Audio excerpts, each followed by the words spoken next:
trabaho ni Tami. Actually, hindi siya trabaho. Meron lang kaming pupuntahan na ano, sa tawag nito. Kung saan siya magtatrabaho, meron siyang i-drop na thumb drive. Yun lang, maghatid lang ng ano, drive. And then, uwi agad. Yun lang ang gawin namin. 2 hours drive. Back and forth na yan. Yun yung... Are you okay? It smells like burning. The tire is burning. Too much turning. Yeah, burning or gas, one or two. Seriously.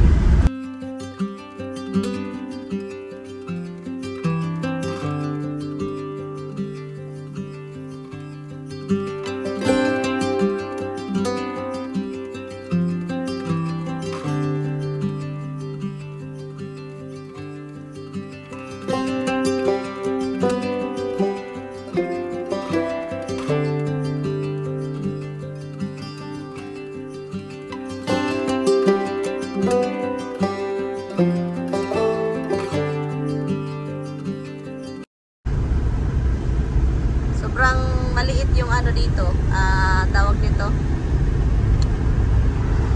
daan. May daan talaga dito na sobrang tight. Kung tight man ito, may mas tight pa nito. Yung parang mas sobrang sikip talaga yung daan. At curvy. And then yung mga tao dito is magsingliparan talaga. Yung mga sanay na dito, lipad-lipad. Ang dami kong poison ivy, mga loves.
Bahay na po kami, mga labs.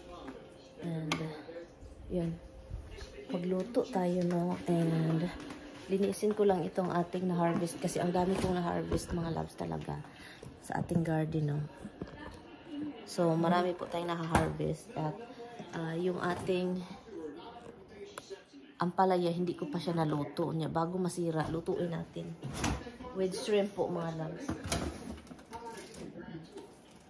Yung ating ampalaya. At saka meron akong na-harvest isa. Siya. Okay. Mailan-ilan din ito. So yun siya. And meron din dito. Meron din tayong na-harvest na string beans. So kaya yan, lutuin natin. Dalawa din pala ito. So idagdag natin dito.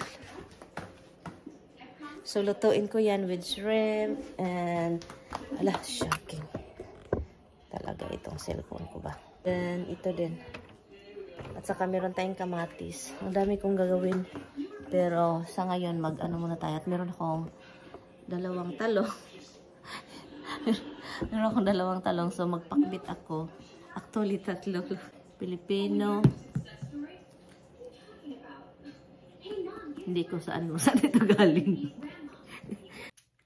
Galing kami kanina. Before kami nagpunta sa opisina o sa trabaho niya, mga loves, ang ginawa namin is nagpunta kami sa Spectrum or sa cellphone carrier namin. Pasensya ka na sa towel, oh. Kasi ang daming towel kapag ginagamit na para ma-dry siya ba, i-display. I-hang siya. So, yun, ano ko lang po siya. So, ngayon, ang aking cellphone, itong cellphone na ito is iPhone 13 Pro Max. Nagpunta kami doon para mag-change kami ng cellphone. At babalik ako sa Samsung kasi I was a Samsung user mga loves noon. Noon talaga, Samsung user talaga ako. And then nag-iPhone lang ako nung, basta nag-iPhone ako, hindi ko alam kung kailan yun, basta Samsung user ako. And yung Samsung may flip sila na ano. So yun yung inano ko.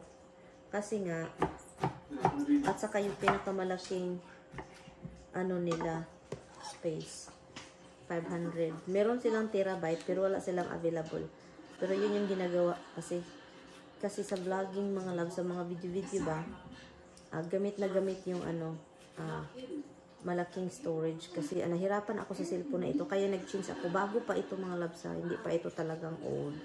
So nahirapan ako kasi nga talagang bilisan ko talagang mag-edit kasi i-delete o i-move sa laptop yung ano na edit ko na kasi walang space at ang dami pa naming problema kasi nagka-problema kasi kami mga loves dahil sa tax namin ba.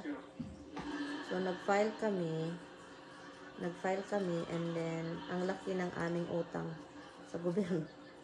Kailangan mo talagang magbayad, no? Alam niyo ba kung magkaano yung nabayaran namin? Sobra grabe. Nagka-penalty kami and hindi namin alam, hindi kami sure kung magkaano. Sana hindi masyadong malaki mga loves, oy. Kasi talaga every month is a different ano yan. 2022 pa yung na-tax mga loves. So, sobrang tagal na 2 years ago. 2022, 3 years ago. And yun. So, kaya kung 15 ilagay ko dito mga loves yung amount $15,000 and then i-convert mo siya sa piso. Ang laki na yan dito mga loves, grabe, ang hirap na yan hanapin, nakakaloka talaga. So pero expected naman siya mga loves, na alam nyo bakit? Kasi sa kami ni Tami, dalawa, meron kaming income, no? And then hindi siya kinuhanan ng tax. Kaya Tami hindi. Ang sa akin hindi. So, doble. Sa amin niyang dalawa. So, doble talaga siya. And, nakakaloka. Hahay, buhay. Di ba ang laki? So, kaya kaano dito sa Amerika. Uy, lahat. Kailangan, iwan ko sa Pilipinas. Hindi ko alam yung mga content creator dyan sa Pilipinas kung dito kasi hindi ka pwedeng mag-ano mga loves, hindi ka pwedeng mag-cheat. May mga cheater man dito pero na magbayad ng tax na konti lang ang mabayaran kasi meron silang mga para-paraan. Pero sa dito hindi. Pero kami ni Tami ayaw namin ganyan kasi kung magkabukingan, kami yung magka-problema. So sa Pilipinas, grabe yung ganyan mga loves, yung mga ganyan na konti lang yung babayaran na tax, no? Yan siya. So kami talaga, magbayad talaga kami sa tama. Kahit nakakaloka, di ba? Nakakaloka. Plus, next year pa mga loves, filing pa kami sa next year. Hindi pa tapos. Ayun yung sunod. Malaman natin kung magkaano. For sure, malaki din yon. Kaya nakakaloka. Wala tayong lusot. Hindi talaga pwedeng mag-look ko sa mga tax kasi kailangan mo talaga silang bayaran.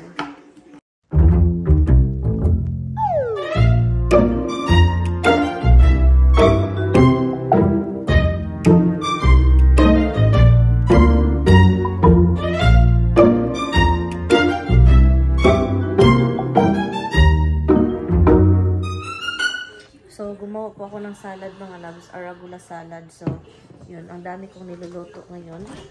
Gagawa po ako ng gulay, di ba? And then ito, and then, ang daming gagawin mga loves. Ang dami naming meron. Seafood salad, cucumber salad, broccoli. Pero, alam nyo na, sana makain namin lahat ito. Itong arugula salad, para sana ito sa trabaho niya. Pero, ginawa ko na siya ahead. Ito na, niluto na natin yung ating galing sa garden. Ang saya talaga mga loves kapag may mga ganito ba. Yung mga makapagluto ka ng gulay na galing sa garden talaga, ang saya-saya, grabe. So, ito lang yung pinakaano ko talaga. Enjoyable. Yung may mga tanim ka, and then meron kang nakukuha. Ito po yung ating, ika muna ha. Ito po yung ating gulay ngayon, no? Ay, ang sarap mga loves. Ang daming ampalaya. At saka meron tayong talong. Kunti lang yung talong, obviously, no? So, at saka meron tayong string beans dito. Galing yan sa garden lahat. And then, ang aking pong subak dito mga loves is ito mga darling, oh. Ang ating shrimp. Niluto ko na po yung shrimp natin. And then, mamaya ilagay natin siya mga darling, no, para naman malasa. Malasa ang ating gulay. 'Di ba? Ang saya, nagaling talaga sa garden natin. So, ang saya lang talaga kapag merong tanim. At yun yung makukuha mo kapag meron kang tanim. Meron ka talagang aanihin. So, yun lang yung masasabi ko talaga. Kasi, yung iba, hindi talaga mahilig magtanim mga loves. You know, yung iba, hindi mahilig magtanim. And then, may sasabihin na, ang mahal-mahal. Mahal man talaga, no? Mahal talaga. Pero kung nandyan ako sa Pilipinas, ang dami ko atang tanim. Kung nandyan ako, grabe ta ata yung tanim ko. Masasabi ko sa inyo. So, kaya yun. Masabi ko sa inyo, kapag andyan kayo, magtanim na kayo mga darling. And then, ilagay ko itong subak mamaya. Yan.